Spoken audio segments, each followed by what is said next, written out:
In this episode, James and I discuss boundary conflicts.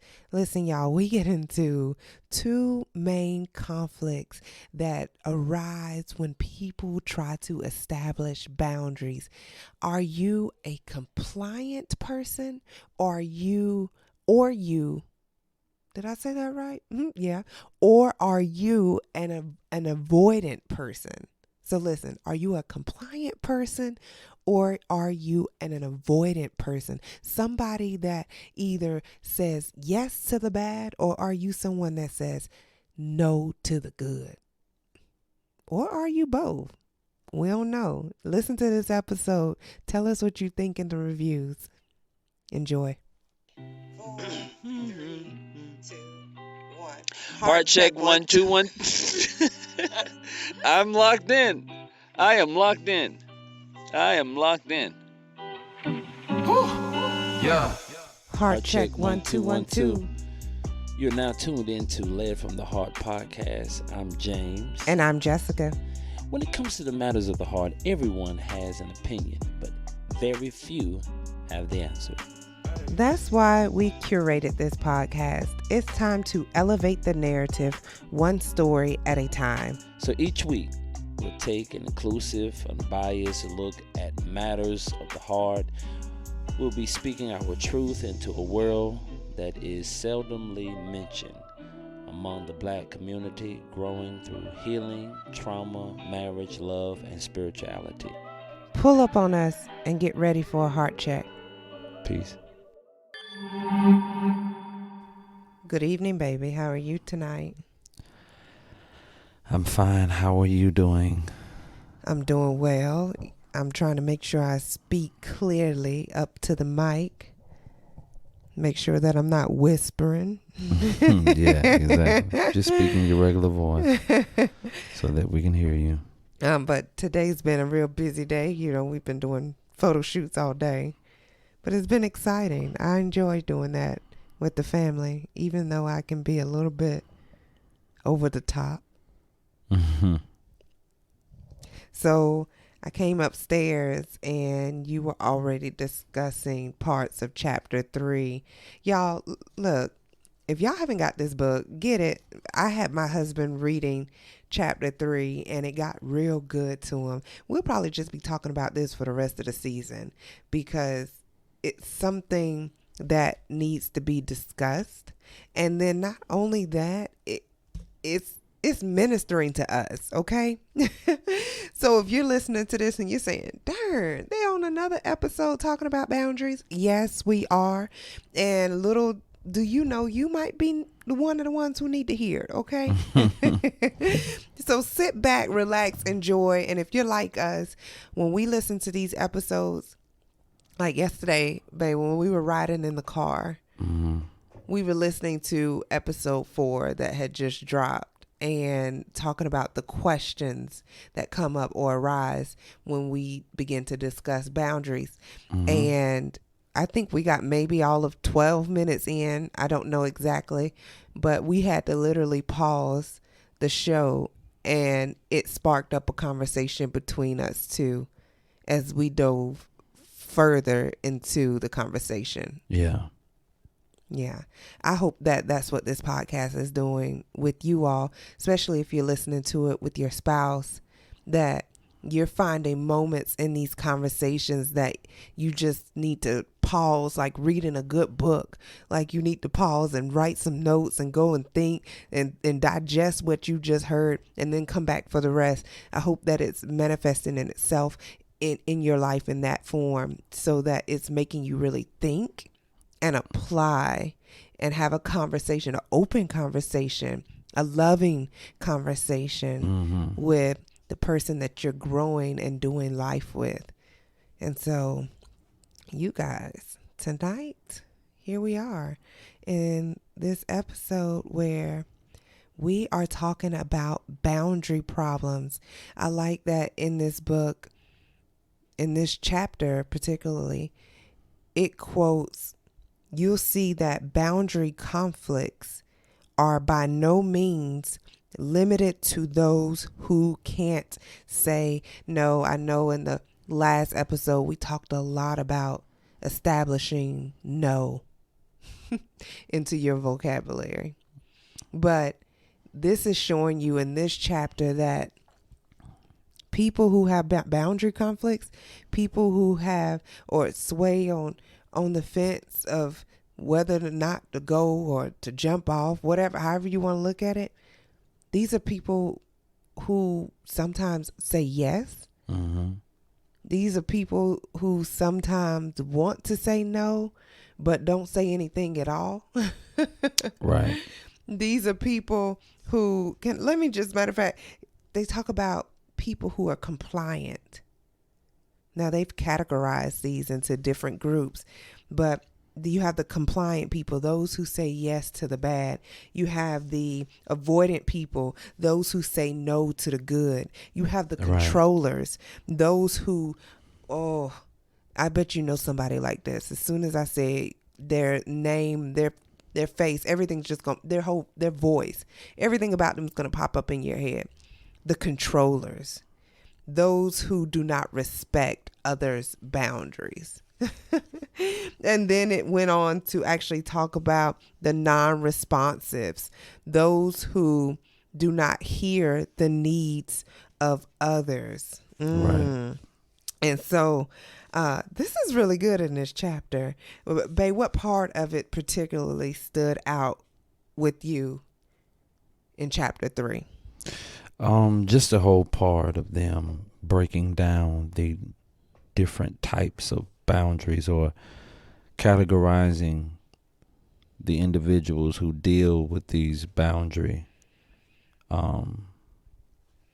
choices, like the compliant and the avoidant, right? Mm-hmm. Is that, yeah. Yeah, avoidant. Mm-hmm. I found that to be extremely interesting. What, before I jump into I might as well go ahead. Let's jump into the avoidance, since that's what you were talking about. These are those people who say no to the good. And when it talks about this, To the good and to the bad. no, this is actually, it's just right here saying no to the good. Yeah, well, But later on it talks about the bad, how they form up a wall or, a gate, okay. Mm-hmm. Okay. But if we deal with mainly this part, because we want you to say no to the bad, that's good. Right. That's not a boundary conflict. Right. Okay, you agree with me. So, but this, where the boundary conflict comes in at is where you have those people saying no to the good, meaning you have an inability to ask for help or to recognize, your need, Mm-hmm. what it is that you need in your life in order to prosper or to even get over this hump, get through the season. We've all have our ups and downs. We've all been through things. But when it comes a time in your life where you have people saying, what can I do for you? How may I help you? Right. And you're turning down everything, maybe because you're prideful, maybe because you don't want to feel like everybody knows your business, maybe because you've always been a person who has been on top and now you're no longer there. And if you say, yes, I need help, it's only going to signify to others that you're not on top of your game or you're not in your bag. like some people like to say, I'm in my bag. It may show you that you're struggling right now. Right. And then sometimes it's just, I think if we let all of that go, if we need help, it's okay to say, I need help. Right. And the only thing I would suggest in that whole aspect is that if I'm going to speak up and say that I need help, I shouldn't put the expectation on people that just because I've spoken up and said I need help, that now it's their responsibility to step up and help me. Right. I don't know everybody's situation. Right. I don't know what kind of money they have coming in, what money they have going out, what they have saved, what they have planned to do. So if people don't step up and help me, you know what? It's okay. Yeah. Right. If I put out there that I want everybody to look, our nonprofit, Led from the Heart, we are in the startup phase and we're looking for everybody to donate $10 to our cause, $20 to our cause. Listen, if my besties don't go on and donate $10 and $20 to my cause, Right. I can't be upset with them. Right. Right. Absolutely. But and then in the same hand, if I just get back to the ultimate line where it says it's just my inability to accept the good. And so if I know I'm in a position where I'm in need, Right. and someone's trying to give, Right. it's all right to be the person who takes it in. Yeah. Don't be the avoidant. Yeah. That boundary of being the avoidant can often times kill you or destroy you, because there are actually some people out there who are concerned and will help you. You Right. know, reading that chapter, I saw myself in that particular chapter as the avoidant. I'm the type of individual, when I'm up, I keep up a gate, a boundary. I won't let anything good come in, and I won't let anything bad come in as well. You know what I mean? But that's good, not to let anything bad come in. Right. That. Right. Mm-hmm. But part of the reason why I refuse to let some of the good come in, well, the good period, come in, it goes back to what you said initially about, you know, if your friends or your besties don't help or don't step in, then that's fine. Mm-hmm. And that's part of the reason why I don't ask for help, is because I don't want to put a strain on the relationship. Mm-hmm. You dig what I'm saying? Like if I need some help, okay. When I was in finishing up my undergrad, I reached out to a few preachers, a few pastors who told me, Reverend, if you ever need anything, just call me. I got you. Mm-hmm. All right, yeah, all right. Oh yeah, not good. You know, oh man, you did so well, man. Here's my number, man. You ever need anything? And so when I need something, I reach out to them. And 9 times out of 10, when I call them, they don't even pick up the phone. Yeah. Then, you know, I don't leave voice messages, so I'll text you, let you know who this is and what it is that I need. If you don't hear anything from them. Mm-hmm. Now, I'm cool with that. I'm all right. I'm not upset. It's fine. I don't have time to sit there and pout and throw a pity party because you're unwilling to help me. I need to get this done. I need to get this accomplished. I need to find someone who's going to allow me to do my internship with them so that I can graduate. So I don't have time to, you know, think about you not answering the phone. Right. Right. And so, like I said, I'm good with that. I have already, like, and this is probably wrong, but many of you listening probably do the same thing. I already, like, put it in my mind that they may not be able to help me anyway. Mm-hmm. Right? Because human nature, we hate being let down. You know. Right. Now we're hoping. I'm hoping that you can do it, but I'm not coming with the spirit of expectation. You know what I'm saying? Like, we encourage the people of God to show up with a spirit of expectation. That's exercising your faith. Well, I don't do it. I don't, because it's like, if I have these high hopes, these high expectations, and you are unable to, you know, accommodate them, then humanistically, I'm like, what do I even need you for? I hear you. Humanistically. You do it. Listen, you made up a few words on the last show, you know, that I can't even pronounce. You was able to pronounce that. But no, but you did what I'm saying? Like, it's a Yeah. letdown. Like, I've come to you, or you're just unable to do it. But me, on the other hand, if I can help you, I'll help you. Right. And now when it comes down to financial, love offerings, gifts, I'm not, I know I'll let you down in that area, and I don't mind saying I'll let you down in that area, because like I said, if I'm ever going through a crisis, I don't know, you never know what the next person is dealing with, right? Right. Isn't it something that people always show up and ask you for money at the wrong time? Check your inbox. Like, I need it too. Yeah. You know what I'm saying? And so, yes, I am the avoidant character. And that's, now that you recognize that, because I do not believe that is a good thing to be. And I say that because we're praying to God for some things to take place and to happen. And you and I both know that God works his blessing through individuals here on earth. Correct.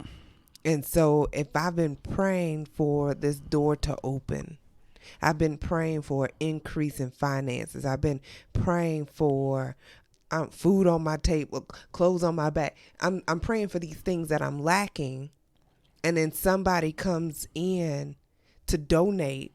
Hey, you know what? I got all these clothes in my closet I ain't even wearing. I thought about you. Nah, I don't need them. But that's what you've been praying for. Mm-hmm. So now you are turning away the good, the very blessing that God is trying to put in your hands, and you're saying no to it. Mm-hmm. So what is that saying to God? Like, every time you avoid the blessing, avoid the good, saying, well, no, God, I know I've been praying for it, but I don't really want it because of the way it's coming. Right. No, you're absolutely right. Mm-hmm. You can't. God cleans up the trash. He's able to clean up the trash and the mess here on earth through our hands. Right. And our willingness to submit to the work, the mission, right? Right. Because he's not coming back down here as of yet. And when he comes, he's coming for those that are found without a spot or blemish. All right, so you're absolutely right. If we're going to be blessed, if we want to be blessed, then we have to be willing to tear down that barrier or that wall of avoidance that refuses to allow the good in. Right. And like you said something before the podcast started. You was like, I believe you have more trust issues. And that's, you're absolutely right. When you have people that, and all of us deal with trust issues, for yourself how genuine you are. Mm-hmm. The next person knows how genuine they are. Now, your genuine is not my genuine. Mm-hmm. Like, you may think you're genuine, but then when we begin to unravel how genuine you are, how genuine you are, we begin to see how you're not as genuine as you supposed to be. I gave you an analogy about a partner of mine and how we'll go and hang out at cigar bars. Bam. I'll ask him, buy me a cigar. Mm-hmm. And I'll buy you a drink. Mm-hmm. See how that hand washes the other? Right. You don't feel like you've been taken advantage of. Right. But I have become an avoidant individual with boundaries who refuse to allow the bad in, of course, and the good in, because I don't know exactly how this relationship could eventually end or what you will eventually ask me for. You ask me, okay, bam, can you, man, I'm short on this. Can you get, $300? Hit me up with $300, bam. I give you three, I give you $300. You pay it back. Mm-hmm. Wonderful. Thank God, because believe it or not, our relationship was in jeopardy the moment I gave you that $300. Right. It was in jeopardy, right? You pay me back. A month later, 2 months later, you asked me for $1,300. You see what I'm saying? Right. Like, that's why I am an avoidant person, because I give you that, bam, you pay me back. Oh, I'm so thankful. Now you've come for something even greater. I have it, I can do it, but I don't want to put this relationship on ice. I don't want to jeopardize this relationship. Or I begin to think, is this type of relationship where our relationship is just based upon me giving? Right. I can't wait till we get into the discussion of our other book, Go Giver. Okay. That's gonna be good as it ties into that.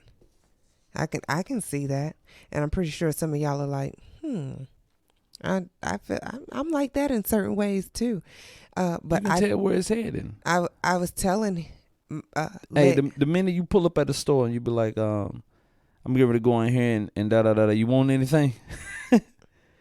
And they're like, oh yeah. All right, now some time has passed.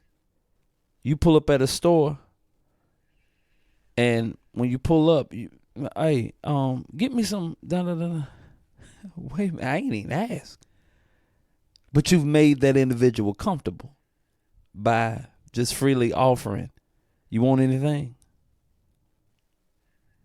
Y'all, I don't know who my husband been hanging around. No, but I know it seems like you've seen a repeat of those type of people enough that come on now, you done seen them type of people too. No, I'm just saying it's a repeat of them that you've gotten to the place where now, if you're identifying with this avoidant boundary conflict, then, and we talked about, well, maybe underneath it lies a trust issue. The reason why you've gotten to that point where now it's a trust issue is because you've dealt with that issue long enough. I think about a relationship where if a female, and I'll speak about me, where if I've come out of a relationship that this guy has cheated on me, he's done this, he's done that, and now every other person that comes around, I'm looking at them sideways, or I'm avoiding the good because of this last guy, then what I've done is I've dealt with that too long, or I've vested too much of myself in that to the point where when it hurt me, it broke me in a sense. So now I'm in a position where I'm no good to the next person, because every time I look at you, all I see is what he did to me. But how do I know that, like, that relationship or that situation didn't break me? Is where, yes, you did that, but I'm freely able to move on to the next and give them a new start, free range to be able to go left or right. And I'm thankful that, and I'm a little biblical right now, I'm so thankful that God doesn't do us that way, where he holds me accountable for the last person that did it in the last generation, or even me, what I've done last year or even yesterday, that to the point where he can't now trust me to make this right decision or give me this blessing.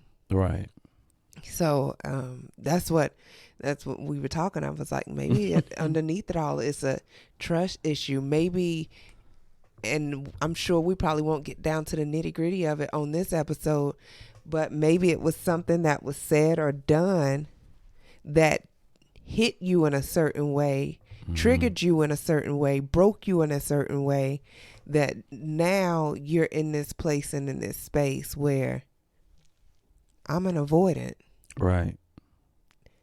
I'm definitely not letting the bad in. And I don't want the good. That is. But now I'm glad you're seeing this and reading this, and that we're able to talk about it, because it shows you who you are. Now it's like, what are you going to do with that? Mm-hmm. God is constantly trying to bless you through the hands of other people. Right. He's constantly trying to answer your prayers through the hands of other people. And every time he looks up, you're pushing away your plate. I'm not hungry. Right. I'm not hungry. Mm-hmm. But you searching through the trash cans and praying, God, please provide. Right. Right. Yeah. Man, it's so true. And I guess what? I deal with that. Yeah. I deal with that and now growing in my faith and understanding how God, operates. If he dries up this brook, Mm-hmm. there's another brook that is plentiful. Right. He will not allow one brook to dry and not have one already provided for you. That's right. You just have to wait in due season for his direction so that you'll be able to get to those still waters. Right. And be able to quench your thirst without drowning yourself, right? So I've gotten better. We just had a situation just this past week Mm-hmm. where someone wanted to bless me, and I was like, yeah. Yeah. And it came, to be honest with you, as you were talking about relationships and the past relationships and how you never, or after a while you stop allowing what happened to you in the last relationship to cause you to abort this relationship that could be the best relationship ever in your life. Right. After getting out of my own way, and that's what it essentially is about. It's about getting out of your own way. But my point is this: the individual that sought out to bless me, I knew that it came from a pure place. Right. Right. And so if I don't feel as if it's coming from a pure vessel, someone that doesn't have a motive, because think about it. We as, who we are, we're supposed to be able to discern. Exactly. What, right? You should be able to discern what type of space this individual is in and who it is that's wanting to be a blessing to you. You should be able to detect what's going on and then cast a righteous vote on whether you're going to do it or not. And that's where I am. Like, I know at the last church I was at, individual came to me and gave me a bunch of basketballs. Mm-hmm. Brand new basketballs, and said that it was given to them and da. And I looked at it and I'm like, ain't nobody give you this. You bought these. Mm-hmm. And then I'm coaching men basketball. You bought me 17 or 18 women basketballs. Yeah. So there's nothing I can do for that with those basketballs because I coach men, right? And so what I was able to discern then is that you wasn't giving me these basketballs from a pure heart with good intent. There was a motive behind it, because if you were sincere about it, you would at least got the right basketballs. You were just getting basketballs because in your mind basketball is a basketball. And now maybe that's just me reading too far into it, but that's what I discern. While you were talking, the image that came in my mind, actually it was more like a whole movie that just played in my mind, was the depiction of a dog. And if you guys have ever seen or been around a dog that has been abused to a certain extent, they're very timid.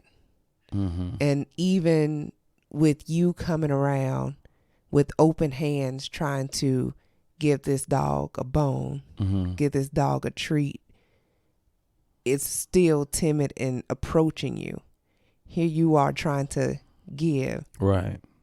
And it doesn't really know how to receive because of the hands that it has been on it, or whatever kind of abuse it has taken. So that is the picture that came to my mind when you started talking about that.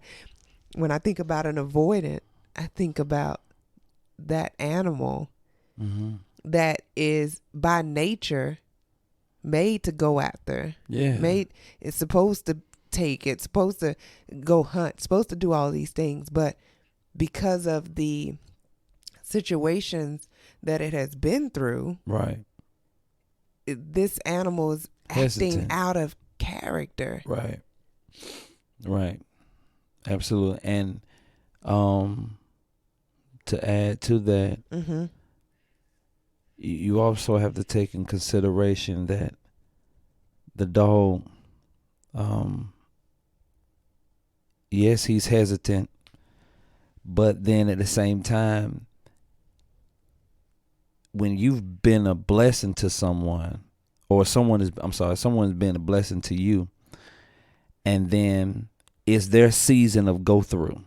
And then they come to you because they blessed you and was there for you. And then when you don't do for them what they did for you, then now the relationship is in the midst of discord or some sort of turbulence, right? It is real rocky. And that's the thing that I struggle with, because yeah, you did that for me. And then they'll bring it up, man, hey, let me borrow, man, I ain't even got, man, come on, man, I'm dying. When you was and you like, man, I can't do it. Mine is due tomorrow. My light bill is due tomorrow, and it's already a past due, already attached to it. How can I do this? Yeah. And now you're putting the strain on me because you were there for me. Now, I wish I could be there for you, but I'm not going to hurt myself right now for the sake of seeing to it that whatever it is that you have going on is taken care of. That's the unfairness. That's what causes me to become an avoidant, right? I don't want you to do anything for me, because if you ever need me and I can't do it, then we're going to have a problem. You understand what I'm saying? Yeah. So I just try to avoid all. I've learned, like Paul say, I've learned, not that I speak in the respect of want, but I've learned that whatsoever state I'm in, to be content. Right? When I'm high, when I'm up, that's what I mean when I say I'm high. When I'm up, when I'm high, I'm riding high. I'm going to ride that wave. You going to know I'm up. You going to know I'm high. When I'm down, guess what? You going to know I'm down. Because why? I ain't going to come around. I don't want nobody around me. I ain't got nothing for you, and you ain't got nothing for me. And maybe you do have everything that I need, but according to who you are and how I feel about you, and when you come to me or approach me to give it to me, that will determine whether I receive it or not, because I know everybody is not well wishes. I talked about preached a sermon a long time ago about Jesus going to the wilderness, running away from Herod the Tetrarch and his army. They was coming to get him because they thought that he was John the Baptist reincarnated. He gets wind of them seeking after him, wanting to imprison him. So he gets his posse and all this stuff. He goes to a desert place. The people around the local area found out about him coming. The ones that approach him are all blind, lame, and sick, right? They come to him. He has compassion for them. He heals their infirmities. And it gets, the story goes on later on. He feeds them. It's the story of the 5,000, basically. All right, he feeds them after healing them. In verse 22, The Bible says that he constrained his disciples to get into a ship to sail to the other side as he sent the multitude of people away. Now, the thing that I struggled with when I read that was, why would he send the multitude away? Why would he just up and leave all of them all of a sudden? And it's because he understood the motives of the multitude. Before he met them, they were all lame, they were sick, they were blind, they couldn't move. They wasn't working. They didn't have any money. They were busted and disgusted. And so he knew, like we know, that there are certain people that only come around when they know they can get something from you. I agree. Talk back to me if you can. Listen, everybody that's listening, I want you to write this down. This is the note. Not a note. This is a gold nugget right here. This is a gold nugget I'm getting ready to give you. Write this down. Put it on a little sticky note. Start asking people for money. Start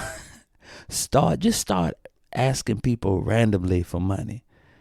Just start asking people randomly for money. You know why? I want you to start asking people randomly for money. You need to start asking people randomly for money before they start asking you randomly for money. Because part of this is what I believe.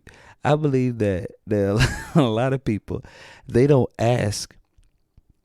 They ask you for money or come to you for whatever it is that they need because you never asked them for anything. Have you ever thought about that? Yeah, and we've even talked about that.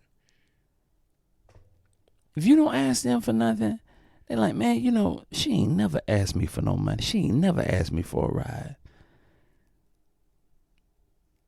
Man, they always got it. Let's call them. Call them up. We know they got it, because when you know how many times I've heard people say, yeah, man, this is my dog right here, man. Every time I need him, he always there. Man, I need to go and find me a new friend.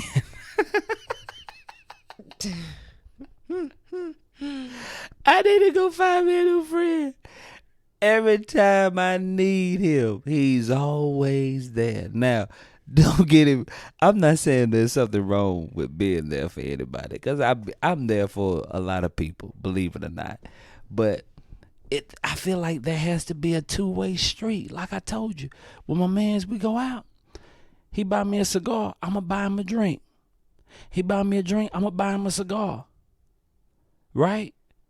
I heard you. What is the old Baptist hymn? You can't beat God. no matter how hard I want a friend that's always trying to compete with me and towards giving. Huh? I'm not gonna allow you to outgive me. I believe that's a real good friendship. I think it is a good friendship. I'm gonna bring Red. I'm name dropping right now. When me and Red became friends, which, what was that, at the beginning of the pandemic? Really? Right before the pandemic hit. You right introduced me to Red. So okay, we going maybe on like 3 years. Okay. So fresh friendship, like, and Red is a giver. Right. Red goes above and beyond. And when me and her went to, oh gosh, was that Raleigh or Durham for Tabitha Brown? It was Raleigh. Okay, we went there, and now look, Red, she wants to drive. So Red picks me up at my house. I don't even have to drive to her house. She stopped by Chick-fil-A and got me breakfast. And I'm like, Red, how much? No, girl, stop. You good. So not only am I not even putting gas in the car, I don't even have to buy any breakfast or anything. So now we're driving there, we're talking, we're socializing, we're talking about Christ, we're talking about this, so many great things. And when we get there, she's doing her thing, and I'm just watching her in her element. She's doing really great.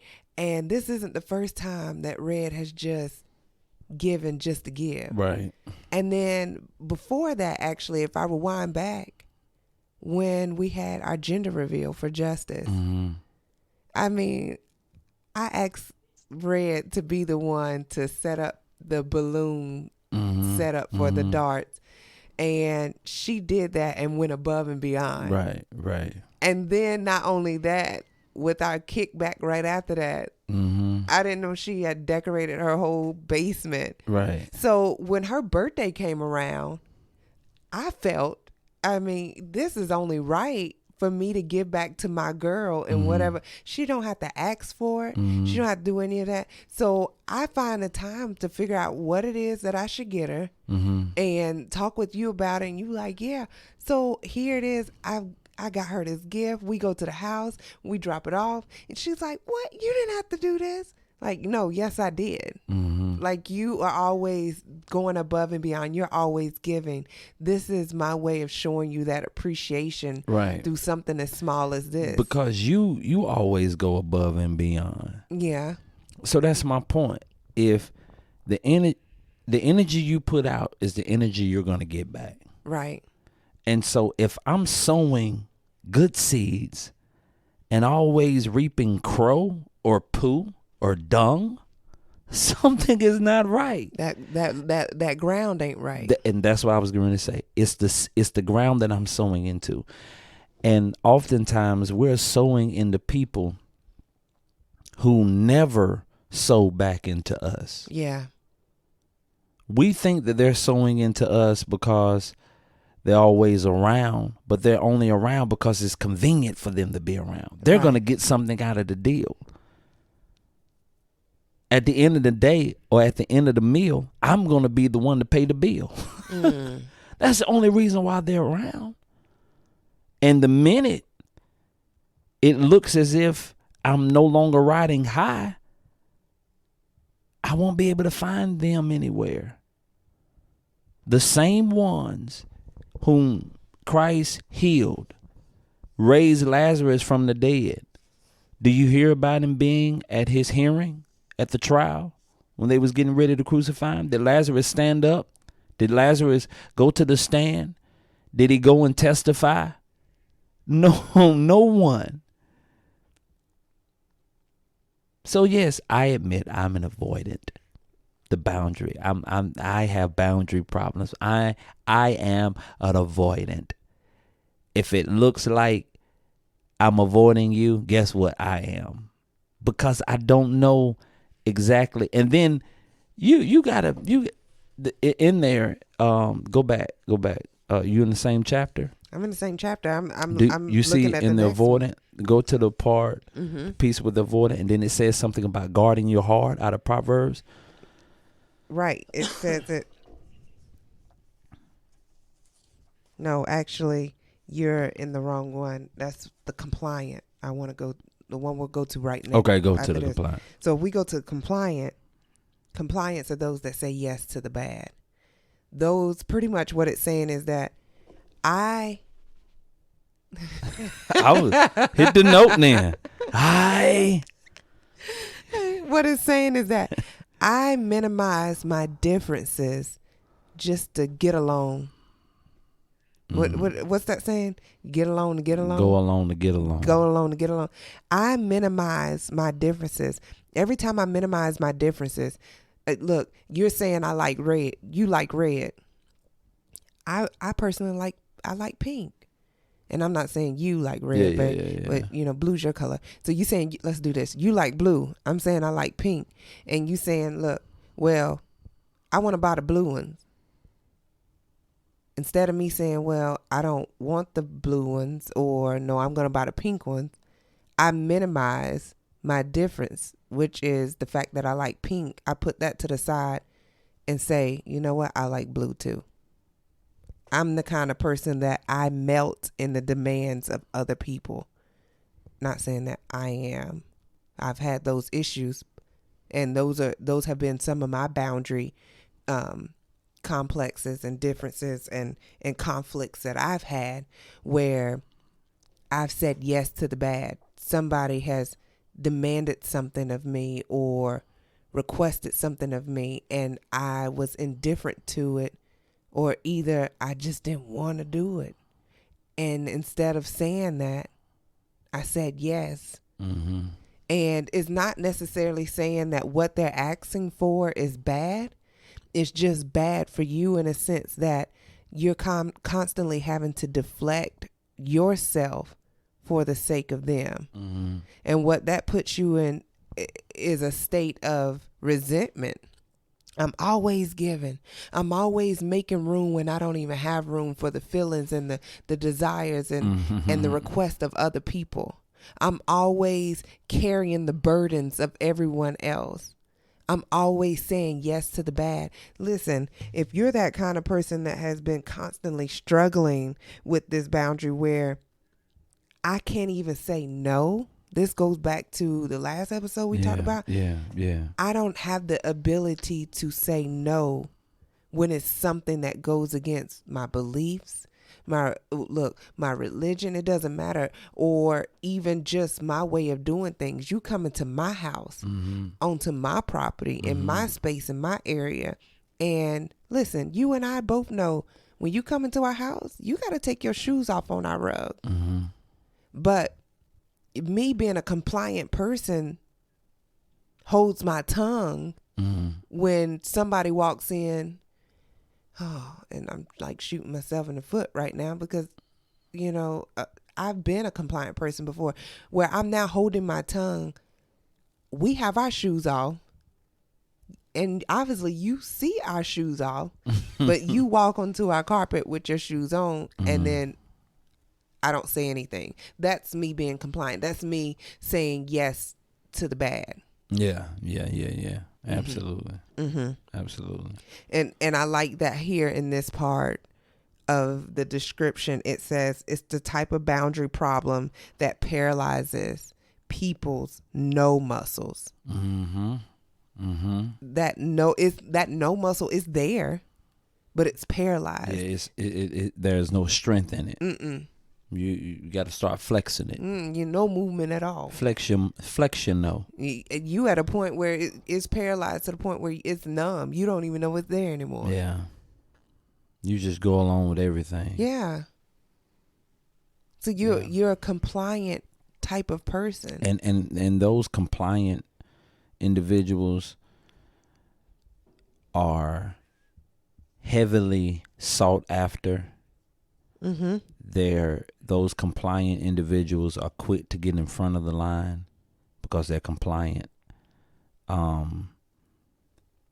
They'll find themselves surrounded with a bunch of people seeking after them and wanting them to be a part of this and that and that and this, because they go along with pretty much everything. They're the type of individuals that enjoy being liked, being stroked, being admired, being looked up to, being highly recommendable, and people enjoy having them around. They always have a good time with them, with those that are always compliant. But at the end of the day, those that are so compliant or always compliant, those are the ones that you'll find somewhere in a ditch dead. Listen, when you said compliant, I was already thinking of somebody that I knew who was that type of person, taking on everything, trying to show up as their best, wanting to be recognized, wanting to be seen. And these people, look, when it comes to your jobs, those managers, yes, they'll put all the work in your hands. Oh yeah, we know such and such to do it. Let's give it to her. But you know what? Those compliant people are the biggest complainers.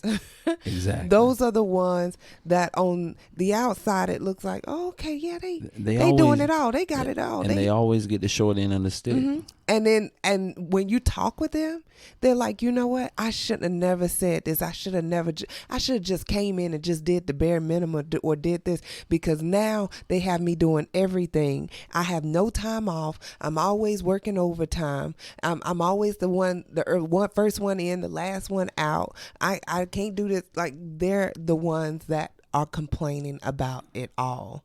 because you've allowed yourself to let, now listen, you allowed yourself to let the bad in, like you said yes to the bad. But what I'm trying to say is that I had cut that off No, because you I good. had was another laughing at thought. something else. What I want to get across is that you are the kind of person that, look, it's okay to be a compliant to some things, those things, the good things, the things that you want. Right. But if it's going against what it is that you want, if it's taking up your time Exactly. and your energy, then it's okay for you to say no. You were saying Proverbs 4:23. It says their spiritual and emotional radar is broken. They have no ability to guard their hearts. Right. And so as an avoidant, that's what I'm doing. That's the whole avoidant boundary, right? Because I'm guarding my heart. I don't want to be hurt again. I don't want to ask you for it. I'm going to ask you for it, but I don't want to, because if you can't do it, then I'm human. A part of me gonna feel some kind of way, because everybody does, right? Right. And so if I have that feeling where I feel some kind of way because someone is unable to help me, then what I seek to do is put myself in a position where I don't need any help. When I'm up, I do everything myself. I get it done all by myself when I'm up. If I'm down, then I'm just gonna wait my turn. I'm gonna wait for my season to come, because I don't want to put that strain on anybody else, and then I don't want that strain put on me, because when someone comes and asks me for a favor or for something done, whatever it is, and I tell them no, I know how they feel. Yeah. Because I know how I felt. So what I seek to do so that the relationship won't be upside down is I try to avoid all of this as much as possible. You see how I move. I only have a few people that come around me. They'll come around. You'll see them for a season. Then you won't see them for a couple of more seasons. They'll show up for, this and that. And then after that, they'll go back in hibernation. So will I. And it's not that I'm being funny. It's just that you're responsible for your own heart. That's it. Yeah. We hear it led from the heart. This is a congenital heart issue within our community. There are a lot of people right now listening to this. You find yourself as the compliant, where you say yes to the bad, and then you find yourself as the avoidant, saying no to the good. And we all have been there. And so I guess the question now would be, if you are a compliant individual, how do you overcome your compliancy? When you were reading about the compliant person, these are not their words, but this is my word.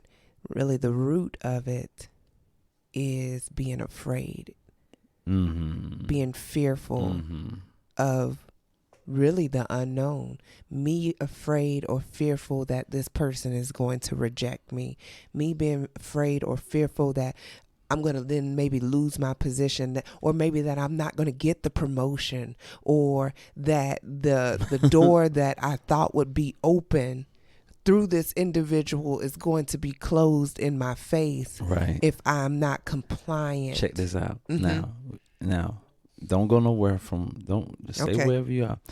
I had a job to ask me, can you come and speak on this Sunday, the first Sunday? I was like, all right, cool. Can we just go ahead and get you down for Father's Day? Nah, I ain't coming. Right? If it would have been 7 years ago, when I was wanting to get on, I would have complied, though I didn't want to do it. Right. But because I've been there, done that, I know how this work, they work. I know the ins and outs of all of it. I'm at a stage and a point right now in my life where I'm not going to comply and do those things that I'm not willing to do. This is my first Father's Day. You know what I'm saying? As a father, you think I'm going to come and do this? No, I'm going to let you know up front that even when I get the job, you're not going to find me on this day. And I'm not afraid to go in saying that, because I've like Paul said, I've been high, Mm-hmm. and I've been low. You know what I Yeah. mean? Like it's nothing out here that's going to cause me to become fretful of losing whatever the stakes are. You understand? And Right. so we have to get over that fear. What are we actually losing besides myself, my integrity, So now you're sacrificing myself? to something that's not even benefiting you. And No. listen, Christ calls us to sacrifice ourselves. But why? Because he knows that what we're sacrificing ourselves to is going to benefit us in the long run. How is this going to benefit me? Right. I understand I do this, everybody's going to be happy. But at the end of the day, you can go in another direction and get somebody else. Right. And I've sacrificed my day for this. I was working on a temp job. I don't even want to talk about sacrificing days. Go ahead. I was working on a temp job, and had to work 90 days in order to get on. I did my 90 days. I did my 90 days. Then they turned around and was like, look, we want you to make another sacrifice. Give us another 90 days. I said, boy, bye. You think I'm going to give you another 90? And then the Negroes over here who got in when I got in, they are on with benefits, and you want me to do another 90? What did I do wrong, and what did they do right? Right. Explain that to me. You know, amigo, that didn't be 90. You know that? That's just 90 days. If you get it, all right, well, okay, cool. Yeah. And walked away. Right. I'm not willing to make that sacrifice. I've already done it. You guys put it out there. You created and made a standard. I did it. I lived up to that standard. And you know, for those of you who've ever done like any freelance work, graphic design, any of that, My God. it's easy to feel like, okay, when I put my price out there, nobody's going to come. Everybody going to say it's too expensive. Why are we doing this? Why are we doing that? And so what will happen was, or I said was because it's happened before, but what will happen is that somebody will come on, they'll see your price, and then what they'll do is try to talk you down. And depending on how you feel and how you look at yourself, how confident you are in what you'll deliver, or really, listen, if I'm just so dependent on the money, I'm willing to get, no matter how much I get, just give it to me. They'll talk you down and you'll be compliant to the price, where now I'm willing to give you all this time and energy for less amount of money. I've overworked myself just so that I could say that I had another few $100s in my pocket when it should have been another few thousand, depending on what you were doing. Absolutely. And so you have to be mindful. And we probably won't have time to talk about these other two today. Those we don't.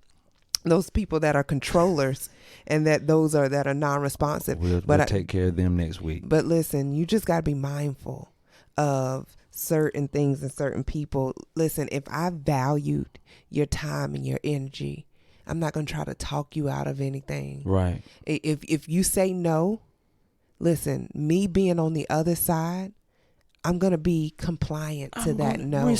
I'm going to respect that no. And I'm not going to try to talk you into a yes, which I can't wait till we get into those controllers. But, you know, you have your compliant and you have your avoidance. Which are you? And you can be both at the same time. Let's not be somebody that lets in all the bad and rejects all the good. If and you don't both of them, my God, come right now down to the altar right now. The doors of the church is open. Come now with your hands raised. Come on now. But this is good. This conversation is needed because you listening to us as we are going to play this back and listen to ourselves, we'll be able to identify some areas in our lives that need some work. Right. And this is God's way. And listen, if any part just like triggers you or tingles your ear in any way, that's God's way telling you that you can tweak something. You could change something. You could be better. He's calling you. So, heed to that and be that, so that you can get to a place where your boundaries that are established are legit, and your fences will be ones that could stay up. Look, when I say no, I mean no. When I say yes, I mean yes. When I tell you I like black eyed peas, that's what I like. If I tell you I don't like pizza, then I don't like pizza. Right. So that is ultimately it, you guys. Anything else, babe, before we go ahead and wrap this up? No. Everything is everything. Listen, you guys, y'all are now tuned in. Y'all have just listened to, shall I say, Led from the Heart podcast with your favorite host, the yourbomb.com host. Because I can go on, James and Jessica. Nice. Your star and your co-star. And what am I, co-star? You're 2-star. 2-star. We 2 stars, baby. With 2 stars. You really shine bright like a diamond, Yeah, I'm really the co-host. I wouldn't even be doing this if it wasn't for you. Big ups. I love this dude.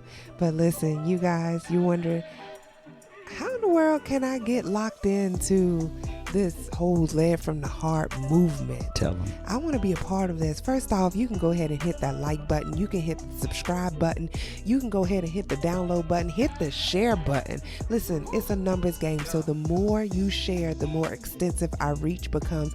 And then head over to our website, www.ledfromtheheart.org. Subscribe to our newsletter that we will be I don't even know when. I just keep saying whenever we're going to have it sent out. It's in the works, you guys. And go ahead and lock into our website, so that way you'll be updated when we finally get things on the road. We're still building some things right now. So when that's all finalized, when you hear from us, you're going to be like, hold on, where did they come from?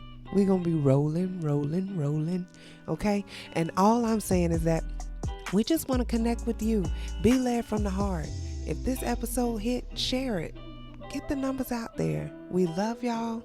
And oh yeah, how could I leave without saying this? Do it from the heart or not at all.